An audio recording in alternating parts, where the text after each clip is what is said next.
With the TV watch here, the question that I'm asking is like, well, what is the purpose of a watch in the era where we all have phones, right? And arguably, a watch is showing you yourself. It's a reflection of you.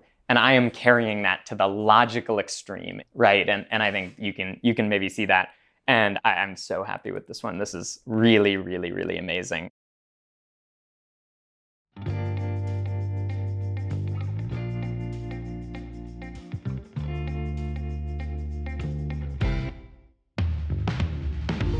Cooper Zelnick, welcome to Talking Watches. Thank you.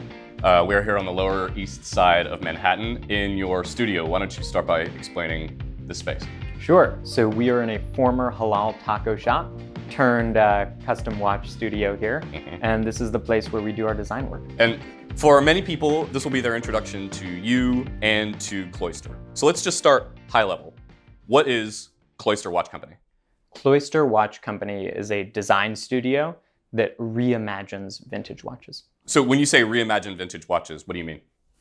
We take vintage watches and we are asking the question of what could they have been. We are engaged in the project of watch as individual reflection. And to a degree, if you walk into Tourneau or you walk into, Rolex or the Audemars boutique, you get to do that. You get to see what you're drawn to, and you get to have something that's just for you and your name is on the papers. But what we're doing is we're going much narrower than that, right? We're going much, much narrower, and we are thinking about a single watch as a directly connected object to you, and something that was designed with you, by you, for you. So the work Cloister does is pretty small scale, no? This is not like an industrialized custom shop. Not at all. We do probably between 25 and 50 full custom projects a year. And when I think about the criteria that we have for selecting people to work with, we are interested in two things. One, pushing the boundaries of what we can do. And that's usually stylistic, not technical, but sometimes technically. And two, working with someone to realize a vision. Ultimately, this is about getting watches on wrists. This is about creating the community and bringing more people into that community. Okay, so the collection that you brought today is actually in pairs. It's a vintage watch that you personally own. Yes. And a custom piece that you have done as part of Cloister. Is this right? That's right. Okay, let's get into it. So we start with a Patek 3580, which is yours. Yep. And then we have a Patek 3468, which Cloister worked on. Yes. Okay, tell us about this set. So the Patek 3580 is, for me, the height of 70s design. I love the look of it. I love the misshapen case. I love this really wide brushed bezel. I love the fact that you can't put a regular strap on it. It's a really weird watch. And it, for me, is timeless, right? You can wear it with a suit, you can wear it with jeans, and I'm really drawn to late 60s and the 70s. And this is the inspiration for the Cloister Patek that you see here. So what's the story behind the Cloister Patek? It's a Calatrava. It's a Calatrava. It's a men's Calatrava from the 70s. It was built for a female client who wanted something specifically modern using a vintage watch. And what we did here is, if you think about what this would have been, this would have had a dial very similar to the 3580. It would have looked like something your grandma would have worn in the best possible way. So the Calatrava, you made it more 70s? I think so. I actually, as inspiration also for this, went to another sort of, for me, 70s icon, which is the root beer. And we rendered this sort of really beautiful matte brown dial. We did add a monogram. We replicated the Patek scripting. And we created something that I think is, in its own way, oddly subtle. So what's it painted on? Is it copper? It's the original copper dial. And the actual technique here is it's a pad printing machine. So one reason that people don't do custom pieces is because they're afraid it's going to never be serviceable again. So let's say I have my Patek 3468 customized by you, and then I need a movement service. What happens then? We warranty all of our work for 3 years. So 3 years of services included. We will do everything else beyond that at cost. So whether you are in New York or in LA or somewhere where we don't have a presence, we will have the watches picked up, we will have them serviced, we will have them dropped off. It is true that you would not want to bring these watches to the original manufacturer, arguably for more reasons than one. Okay, so watch brands historically have not taken kindly to customization. What do you think they think about you? So first off, what we do is very small scale. And of that, a small fraction of it is, for example, Rolex, right? The way that I think about the brands is with reverence. I'm not trying to build a business atop an existing watch brand. I'm not trying to tear down their work or destroy it. I really personally revere the work of all of these brands. And I'm interested in making a statement on behalf of individuals who wear these watches rather than on behalf of the brands who manufacture them. So your first love was JLC. Yeah. And here we have two futurematics. One you own, one that Cloister customized. And what I love about these, first of all, is that there's no crown. So the watches actually can't be wound. These were made 53 to 58 by Jaeger as a way of showing off the precision and efficiency of their automatic movements. The theory being it was so efficient you actually never needed to wind it. And that's true, they work. The problem was they were so expensive and complex to build that it almost bankrupted the company. And the vast majority of these, oddly, were made for the US market. They were a little bit smaller than these two European spec 37mm watches you see here. This watch, so what it does here is you have a sub-seconds dial and you have a power reserve, which is, for me, one of the most amazing complications. Oddly, I love a power reserve, but it does not say futurematic on it. There's no lower dial text, which to me makes it feel a bit unbalanced. Again, I think it could be more. So, okay, so let's take the one that you own. You look at it, you think it could be more. Now you have a custom piece. So what are the enhancements, or at least changes, that you're making to the one that Cloister is customizing? The first thing for me is that a futurematic should say futurematic on it. And specifically, some of them, a very small subset, had this amazing Art Deco text, this really wacky F, and it's so futuristic. And none of the European watches had that, so we put that back on. So again, this is not Cloister design. This is appropriated, right? It's restorative. And then rather than just the red of the running out of power, you actually have a red and a blue, which tells you when the watch is fully charged. And we bring that back too. That's not present on any of the European watches. It's only present on the Americans. We have replaced the words power reserve, which are within the interior of the power reserve dial, with the full name of the owner. It's actually the only time we've ever done a full name. It's kind of wonderful because it's balanced, right? But again, you won't see that. You won't see the words power reserve. So Ezekiel Bronfman, is that of the Seagram Bronfmans? Yes. And that's his, and he's been very generous to let us borrow it. And then the only thing we didn't talk about with respect to this one is the dial, right? A futurematic would never have had a gray brushed dial. And again, when people see these, I don't want people to think, oh, you customized a futurematic. I want people to think, I didn't know they made a futurematic in that configuration. Right. That's what we're shooting for. Yeah. And then if you see what we're doing with this, which is totally factory original, I am moving towards that monochrome. So the custom strap kind of plays off the rose gold. The patina on the dial also has faded to this rose gold. So we're taking cues not only from what was built in the 1950s, but what exists today. And we are using all of that to build something that's one of a kind. What you do with Rolex is super interesting. We've got a 6284, which is a reference I did not really know before we sat down. And then we've got an oyster quartz that belongs to Cloister. What's the relationship between these two pieces? So this original Rolex is what kicked off my interest in mirror dial watches. I found this. I found this in 2013 on eBay for like $900, and I couldn't tell what it was. It didn't work. And what I learned about it is that you can actually see the lower text, the ghost of the lower text. So this watch had a painted dial. And for whatever reason, in the same way that certain Rolexes are tropical, the paint faded off of this. I don't understand particularly why this isn't a copper dial, right? Most of the watches of this era were, but I found it this way. So it's not actually an original mirror dial. It looked like something else and through time aged to what we see here? Exactly. I would think of it as you think of a tropical watch. Okay. And first off, I spent a million years restoring this to the point where you can use it, which is great. And we had this idea of what it would mean to have a watch not only reflect you, but also reflect you. And that is what we're playing with here. When you do a mirror dial, what does a mirror dial mean to Cloister? What actually is the material and what is the effect?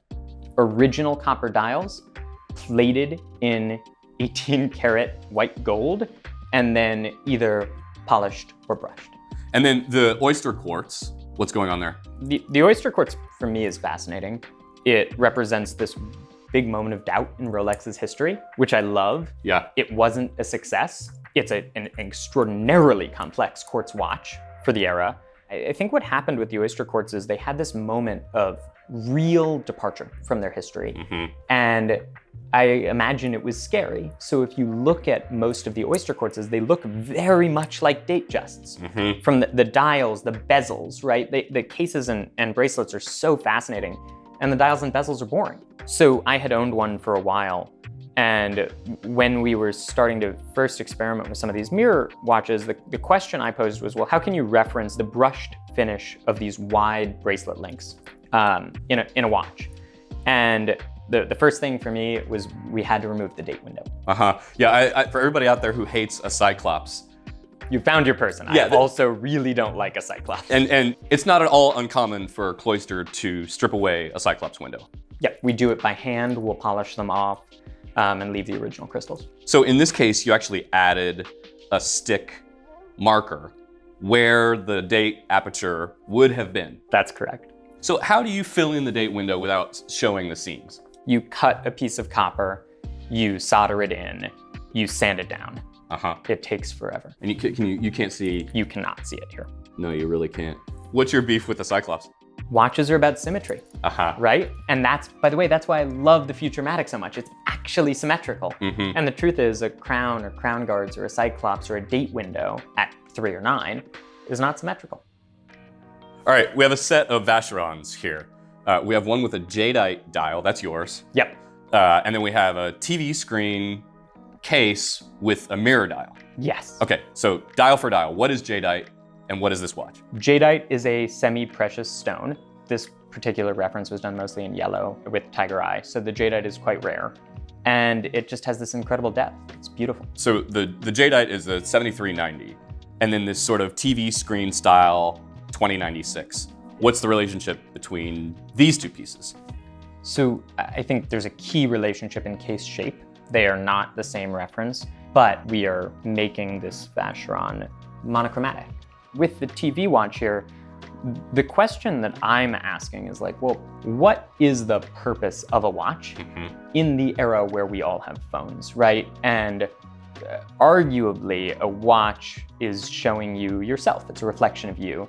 And I am carrying that to the logical extreme in a world where the TV is a mirror, right? And I think you can maybe see that. This was actually the first brushed finished mirror we did. So I thought, and we felt, that doing a highly reflected mirror would both be a bit loud and a bit on the nose, given the idea behind the watch. Yep. So where we went was to dull it down, right? To create a mirror that does not reflect. And I'm so happy with this one. This is really, really, really amazing. And how did you get there? What specifically are we looking at on the dial here? We are looking at white gold plate that has been brushed. You see a monogram, but what we're doing here is we're actually referencing, to a degree, the ghost lettering on that Rolex.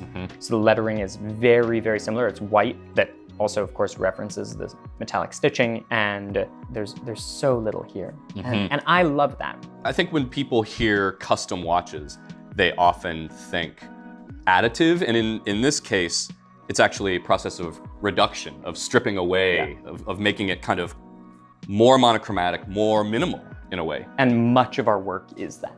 I really love the idea of what is the fundamental essence of this thing and how do we achieve it? How do we pull it out? So how did Cloister get started? I still help people find vintage watches. And I used to do that a lot. And I used to do it on spec. So we would buy a vintage watch, we would do a mechanical restoration, and we'd deliver it. And I did this with someone's 1601 Rolex Datejust, and the guy changed his mind. So I was stuck with an extra 1601, poor form aside. I had to figure out what to do with it. I already had one that I liked wearing, and it was gonna go in the box, right? It wasn't gonna be on my wrist. And the question that I posed to myself and for myself was, could I make this thing into something that I would wear every day? So I mixed a custom color. I used oil paints, and we mixed this shade of what we call just orange. We found a painter in Germany who was using a period pad printing machine. We had it rendered. I think on that, I ended up doing a sapphire case back because I thought it would be fun. And I set out to wear it, and it lasted all of 48 hours on my wrist before someone bought it. So you don't do anything on spec. There's no glass case. There's no showroom. Nope. How does it work? So first off, everyone finds me word of mouth. And it's all from existing clients. Or now from this video. Now from this video. Thank you. It's much of it is personal. And when I meet someone, I'm really interested in who they are and what they want. Much less from the perspective of watches, right? I'm interested in what car someone drives, how they like to dress. If they wear a watch, what is it? If not, why not? And from there, I try to get people to go vintage. Like I'm a real vintage person. You will not see us buying new Nautiluses and changing the dials, right? We are very interested in giving new life to old things. That's where it starts. So when you receive a piece to customize, how does that process work? Mostly, we actually select a piece with the client. So we begin with a design idea, and then we are looking not only for a scheme of work, but also for what I would call a donor watch that fits that. In certain cases, we are working with an heirloom, and that influences it. But where we start is with the person rather than the watch. So most of your custom work is not PVD or DLC. It's not diamonds or jewels. No. It is what? We are interested in straps. We are interested in dial layout, configuration, and color. We, at times, are interested in bespoke metalworking, although that's a limited piece of what we do. Fundamentally, we're interested in feel. So custom watches are controversial. That's one of the reasons I love them. How do you respond to the criticism that we should leave the watchmaker's original vision intact? I think there are broadly two critiques of custom watches. The first is the critique of the purist, right? Which is to say that they reflect the original intent of a designer, whether that was Gilbert Albert or Gerald Genta or a manufacturer more broadly, and to do anything with them is to defile art. The second critique, which is maybe the more interesting one, is rooted, I think, in how the economics of watch collecting work. Fundamentally, the collectability of watches is tied to their originality. And while that's a really good system for fixing value, it's not a practical one. And there's a great analogy with vintage cars too, right? It just doesn't work. To wear a watch is to sacrifice its originality. Bracelets or straps degrade. Crystals crack. Rolex used to replace dials and hands so that these watches could continue to be used. And I would argue that the focus on originality ultimately keeps watches in safe deposit boxes. And that I sort of can't abide. Right. So as it happens, I'm a purist. I love the original stuff, but what I love more is wearing watches, and that is ultimately the genesis for Cloister. For us, it's less about defiance, and it's much more about reverence, right? We are trying to see what's incredible about these pieces and bring that out.